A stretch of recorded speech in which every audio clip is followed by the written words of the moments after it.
Fungi from Yuggoth by H.P. Lovecraft. Part 1. The Book. The place was dark and dusty and half lost, in tangles of old alleys near the quays, reeking of strange things brought in from the seas, and with queer curls of fog that west winds tossed. Small lozenge panes, obscured by smoke and frost, just showed the books, in piles like twisted trees, rotting from floor to roof, congeries of crumbling elder lore at little cost. I entered, charmed, and from a cobwebbed heap took up the nearest tome and thumbed it through, trembling at curious words that seemed to keep some secret, monstrous if one only knew. Then, looking for some cellar old in craft, I could find nothing but a voice that laughed. Part 2. Pursuit.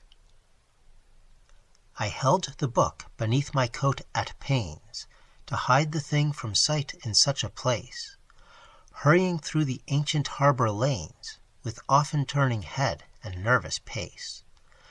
Dull furtive windows in old tottering brick peered at me oddly as I hastened by, and thinking what they sheltered, I grew sick for a redeeming glimpse of clean blue sky.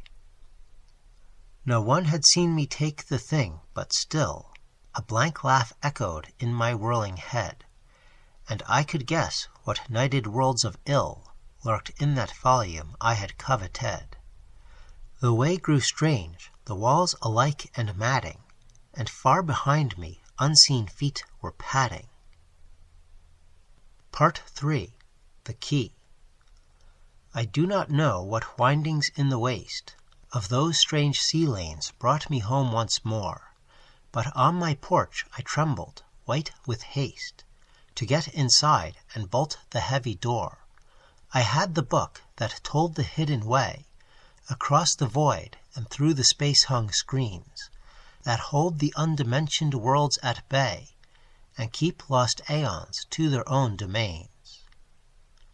At last the key was mine to those vague visions of sunset spires and twilight woods that brood, dim in the gulfs beyond this earth's precisions, lurking as memories of infinitude. The key was mine, but as I sat there mumbling, the attic window shook with a faint fumbling. Part 4. Recognition. The day had come again when, as a child, I saw, just once, that hollow of old oaks, gray with the ground mist that enfolds and chokes the slinking shapes which madness has defiled. It was the same, an herbage rank and wild clings round an altar whose carved sign invokes that nameless one to whom 1,000 smokes rose aeons gone from unclean towers uppiled. I saw the body spread on that dank stone, and knew those things which feasted were not men. I knew this strange grey world was not my own, but Yuggoth past the starry voids, and then the body shrieked at me with a dead cry, and all too late I knew that it was I. Part 5. Homecoming. The demon said that he would take me home to the pale shadowy land I half recalled, as a high place of stair and terrace walled with marble balustrades that sky winds comb, while miles below a maze of dome on dome and tower on tower beside a sea lies sprawled. Once more he told me I would stand enthralled on those old heights and hear the far-off foam. All this he promised, and through sunset's gate he swept me past the lapping lakes of flame and red gold thrones of gods without a name, who shriek in fear at some impending fate. Then a black gulf with sea sounds in the night. Here was your home, he mocked, when you had sight. Part 6. The Lamp. We found the lamp inside those hollow cliffs, whose chiseled sign no priest in Thebes could read, and from whose caverns frightened hieroglyphs warned every living creature of earth's breed. No more was there, just that one brazen bowl, with traces of a curious oil within, fretted with some obscurely patterned scroll, and symbols hinting vaguely of strange sin. Little the fears of 40 centuries meant to us as we bore off our slender spoil, and when we scanned it in our darkened tent, we struck a match to test the ancient oil. It blazed, great God! But the vast shapes we saw in that mad flesh have seared our lives with awe. Part 7. Zaman's Hill.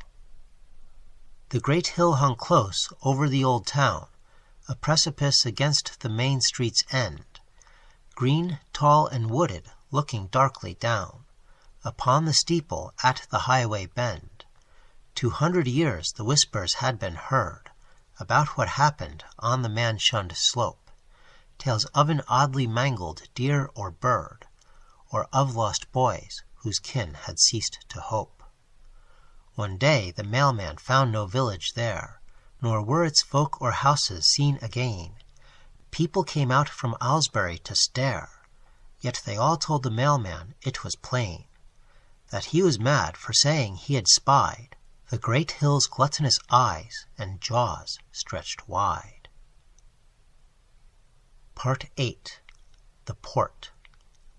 10 miles from Arkham I had struck the trail that rise the cliff edge over Boynton Beach, and hoped that just at sunset I could reach the crest that looks on Innsmouth in the vale.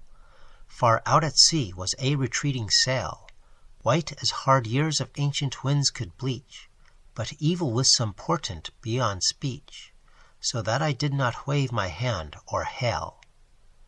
Sails out of Innsmouth, echoing old renown of long-dead times, but now with too swift night is closing in, and I have reached the height whence I so often scan the distant town.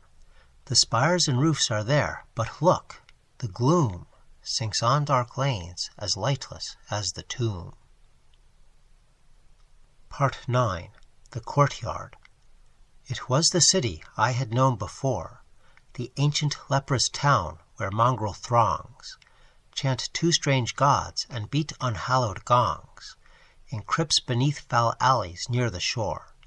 The rotting fish-eyed houses leered at me from where they leaned, drunk and half animate, as edging through the filth I passed the gate to the black courtyard where the man would be. The dark walls closed me in, and loud I cursed that ever I had come to such a den, when suddenly a score of windows burst into wild light and swarmed with dancing men, mad soundless revels of the dragging dead, and not a corpse had either hands or head. Part 10. The Pigeon Flyers. They took me slumming where gaunt walls of brick bulge outward with a vicious stored-up evil, and twisted faces thronging foul and thick wink messages to alien god and devil. A million fires were blazing in the streets, and from flat roofs a furtive few would fly, bedraggled birds into the yawning sky, while hidden drums droned on with measured beats. I knew those fires were brewing monstrous things, and that those birds of space had been outside. I guessed to what dark planets crypts they plied, and what they brought from Thog beneath their wings. The others laughed, till struck too mute to speak, by what they glimpsed in one bird's evil beak. Part 11. The Well. Farmer Seth Atwood was past 80 when he tried to sink that deep well by his door. With only Ebb to help him bore and bore, we laughed and hoped he'd soon be sane again. And yet, instead, young Ebb went crazy too, so that they shipped him to the country farm. Seth bricked the well mouth up as tight as glue, then hacked an artery in his gnarled left arm. After the funeral we felt bound to get out of that well and rip the bricks away, but all we saw were iron handholds set down a black hole deeper than we could say, and yet we put the bricks back, for we found the hole too deep for any line to sound. Part 12. the Howler. They told me not to take the Briggs Hill path, that used to be the high road through to Zor, for Goody Watkins, hanged in 1704, had left a certain monstrous aftermath. Yet when I disobeyed, I had in view the vine-hung cottage by the great rock slope. I could not think of elms or hempen rope, but wondered why the house still seemed so new. Stopping a while to watch the fading day, I heard faint howls as from a room upstairs, when through the ivied panes one sunset ray struck in and caught the Howler unawares. I glimpsed and ran in frenzy from the place, and from a four-pawed thing with human face. Part 13. Hesperia. The winter sunset, flaming beyond spires and chimneys half detached from this dull sphere, opens great gates to some forgotten year of elder splendors and divine desires. Expectant wonders burn in those rich fires, adventure fraught and not untinged with fear. A row of sphinxes where the way leads clear toward walls and turrets quivering too far lyres. It is the land where beauty's meaning flowers, where every unplaced memory has a source, where the great river Time begins its course down the vast voids in starlit streams of hours. Dreams bring us close, but ancient lore repeats that human tread has never soiled these streets. Part 14. Star Winds. It is a certain hour of twilight glooms, mostly in autumn when the star wind pours down hilltop streets deserted out of doors, but showing early lamplight from snug rooms. The dead leaves rush in strange, fantastic twists, and chimney smoke whirls round with alien grace, heating geometries of outer space, while Fomalhaut peers in through southward mists. This is the hour when moonstruck poets know what fungi sprout in Yuggoth and what scents, and tints of flowers fill Nithon's continents, such as in no poor earthly garden blow. Yet for each dream these winds to us convey, a dozen more of ours they sweep away. Part 15. Antarctos. Deep in my dream the great bird whispered queerly of the black cone amid the polar waste, pushing above the ice sheet lone and drearily, by storm-crazed aeons battered and defaced. Hither no living earth shapes take their courses, and only pale auroras and faint suns glow on that pitted rock whose primal sources are guessed at dimly by the elder ones. If men should glimpse it, they would merely wonder what tricky mound of nature's build they spied, but the bird told of vaster parts that under the mile-deep ice shroud crouch and brood and bide. God help the dreamer whose mad visions show those dead eyes set in crystal gulfs below. Part 16. The Window. The house was old, with tangled wings outthrown, of which no one could ever half keep track, and in a small room, somewhat near the back, was an odd window sealed with ancient stone. There, in a dream-plagued childhood quite alone, I used to go, where night reigned vague and black, parting the cobwebs with a curious lack of fear and with a wonder each time grown. One later day I brought the masons there to find what view my dim forebears had shunned, but as they pierced the stone, a rush of air burst from the alien voids that yawned beyond. They fled, but I peered through and found unrolled all the wild worlds of which my dreams had told. Part 17. A Memory. There were great steppes and rocky table lands, stretching half-limitless in starlit night, with alien campfires shedding feeble light on beasts with tinkling bells in shaggy bands. Far to the south the plain sloped low and wide to a dark zigzag line of wall that lay like a huge python of some primal day, which endless time had chilled and petrified. I shivered oddly in the cold thin air, and wondered where I was and how I came, when a cloaked form against a campfire's glare rose and approached and called me by my name. Staring at the dead face beneath the hood, I ceased to hope, because I understood. Part 18. The Gardens of Yin. Beyond that wall, whose ancient masonry reached almost to the sky in moss-thick towers, there would be terraced gardens rich with flowers, and flutter of bird and butterfly and bee.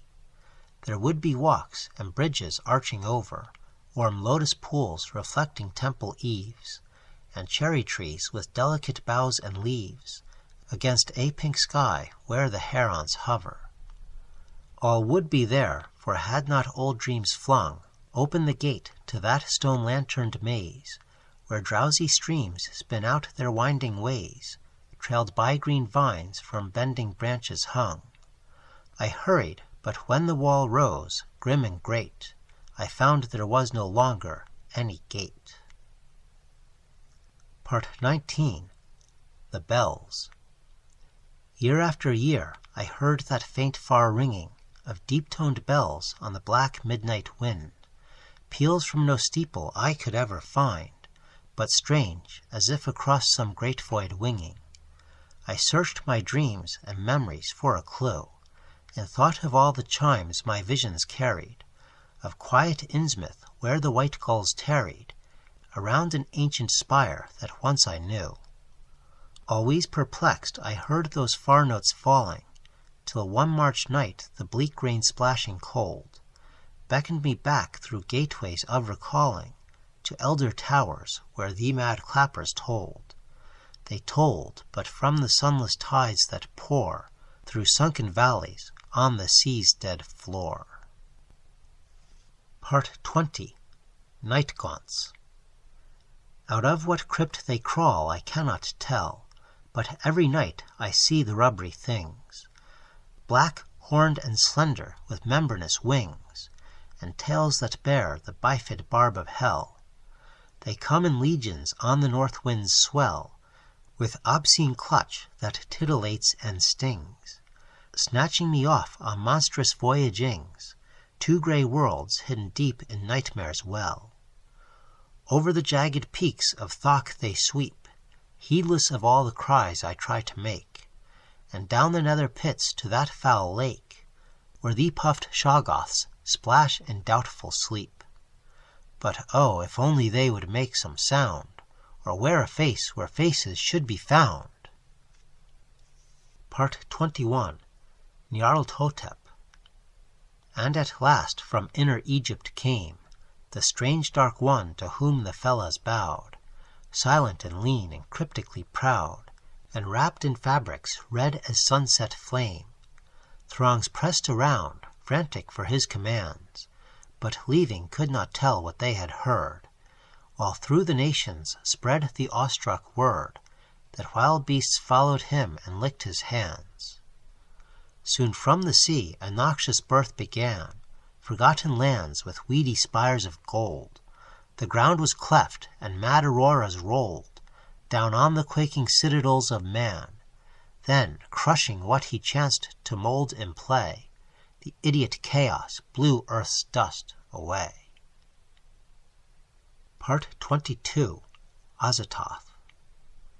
Out in the mindless void the demon bore me, past the bright clusters of dimensioned space, till neither time nor matter stretched before me, but only chaos without form or place. Here the vast Lord of all and darkness muttered things he had dreamed but could not understand, while near him shapeless bat things flopped and fluttered in idiot vortices that ray streams fanned.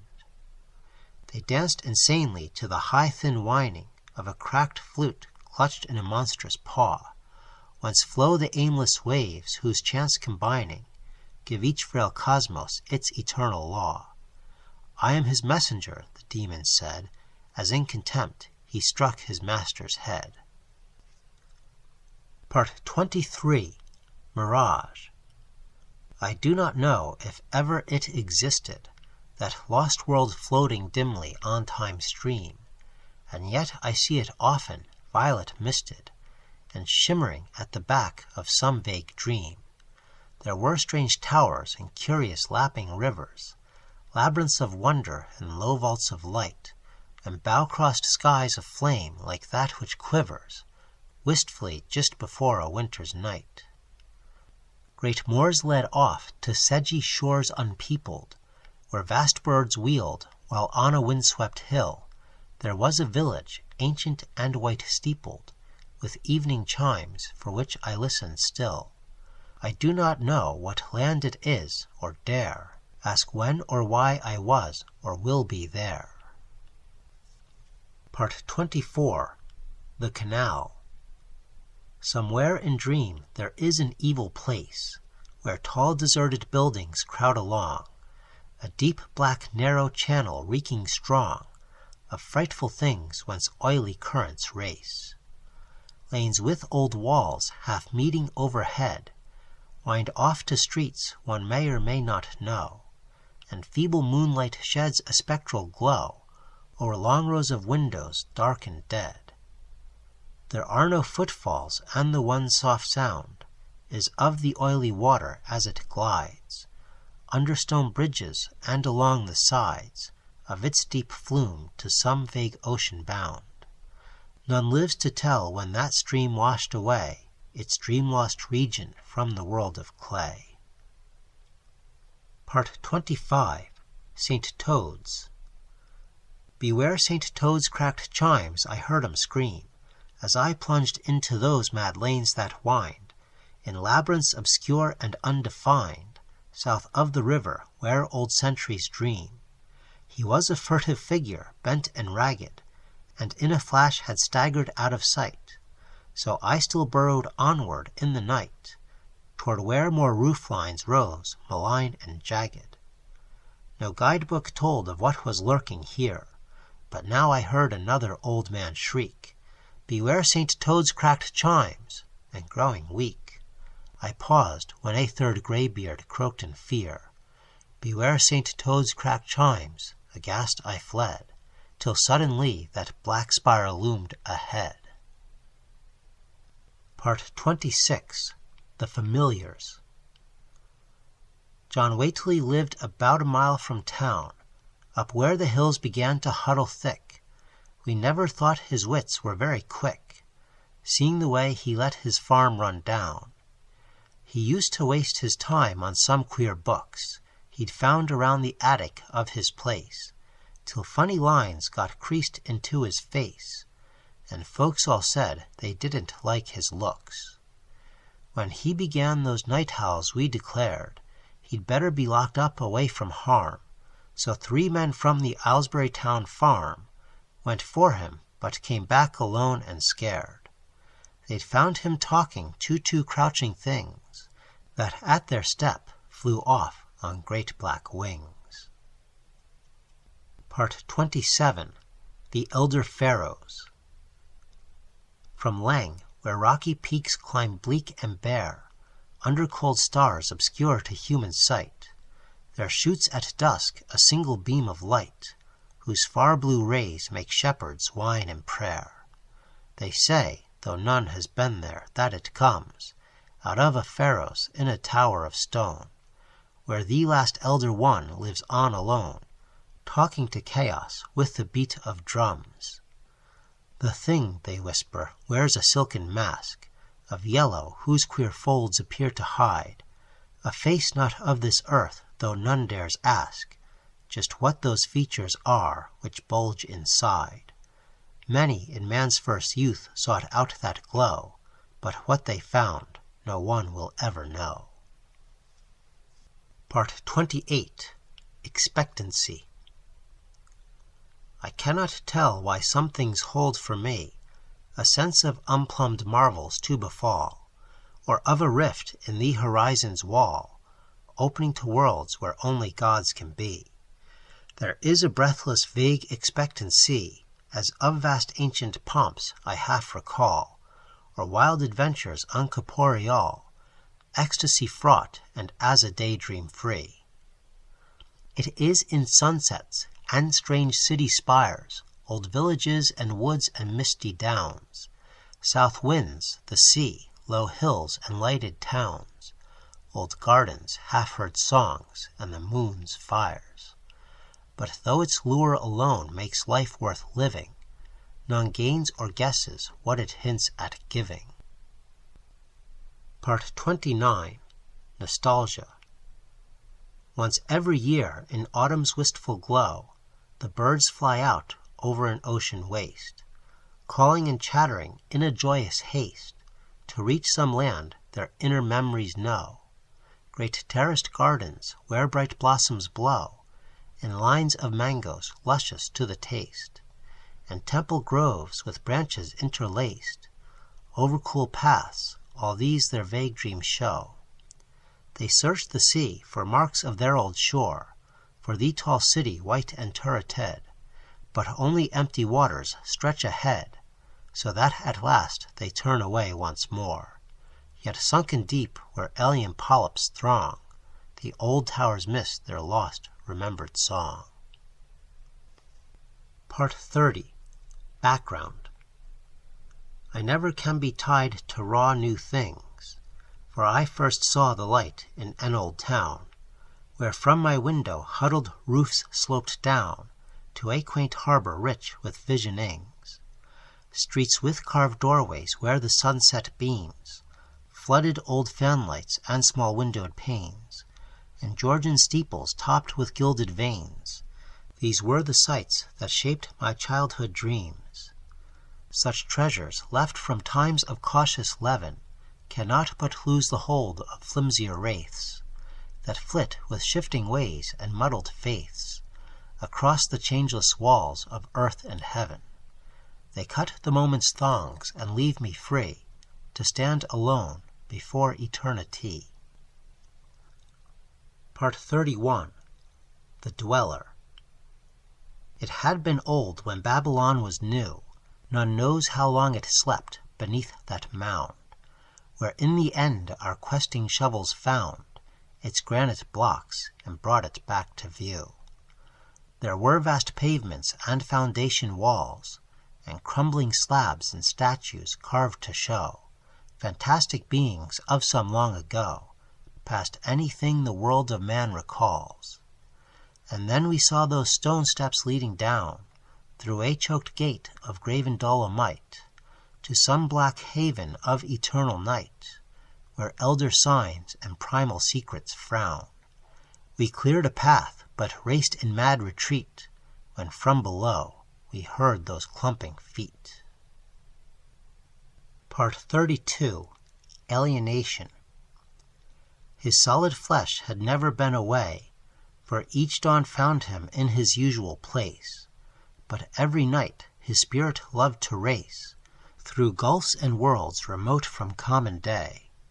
He had seen Yuggoth, yet retained his mind, and come back safely from the Goric zone, when one still night across curved space was thrown, that beckoning piping from the voids behind. He waked that morning as an older man, and nothing since has looked the same to him. Objects around float nebulous and dim, false phantom trifles of some vaster plan. His folk and friends are now an alien throng, to which he struggles vainly to belong. Part 33. Harbor Whistles.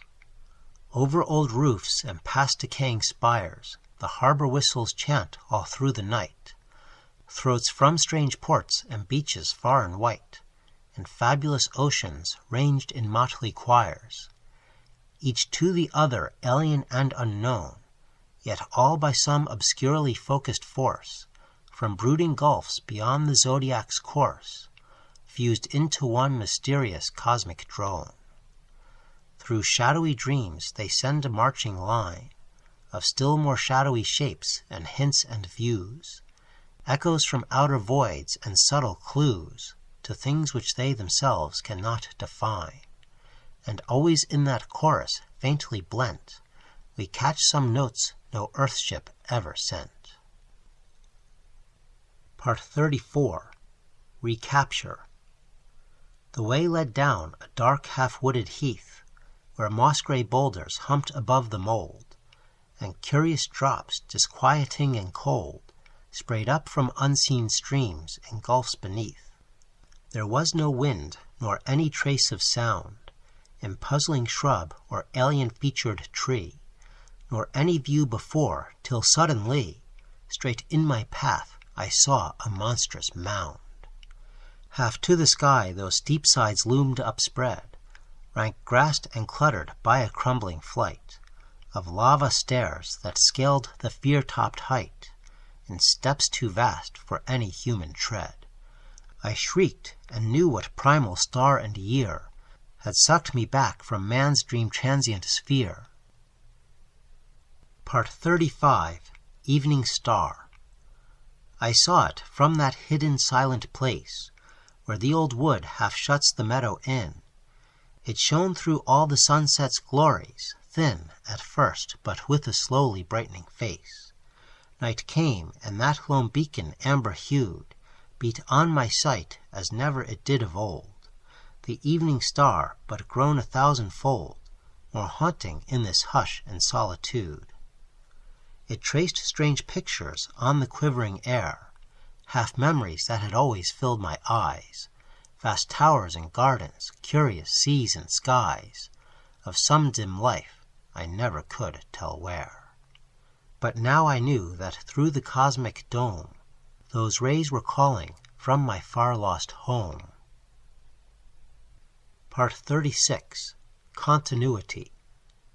There is in certain ancient things a trace of some dim essence more than form or weight, a tenuous ether indeterminate, yet linked with all the laws of time and space, a faint veiled sign of continuities that outward eyes can never quite descry, of locked dimensions harboring years gone by, and out of reach except for hidden keys. It moves me most when slanting sunbeams glow on old farm buildings set against a hill, and paint with life the shapes which linger still, from centuries less a dream than this we know. In that strange light I feel I am not far from the fixed mass whose sides the ages are.